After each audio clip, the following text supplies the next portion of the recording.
Ownerpreneur Patrick Ye is brewing bubble tea and stirring up childhood memories. In Taiwan, many families have tea set because it's like a traditional way what we do. Go to my uncle's house or my parents sit down together serving tea.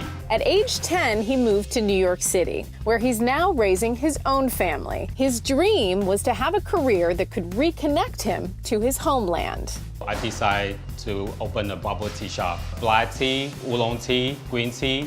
Building the business was grueling. He and wife Gloria spent late nights in the kitchen testing recipes. I have baby monitor. I hear the baby, my wife had to take care of the baby so I can stay focused on the tea. Bar Pa Tea attracts long lines in this Nolita neighborhood. With Clover is fast, simple, and convenience for customer. With Clover Rewards, I see a lot more customer loyalty. It gives me more option to do the promotion, like a welcome bonus, VIP bonus, and also birthday bonus.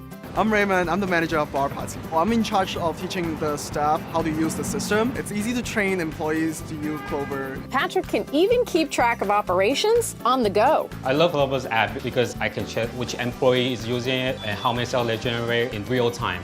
Bar Pa Tea's sales are bubbling over, and so is the joy for Patrick, who's brought a taste of Taiwan to New York. You have to put your passion, love into when you're making. That way, you can come up with something that's unique, special.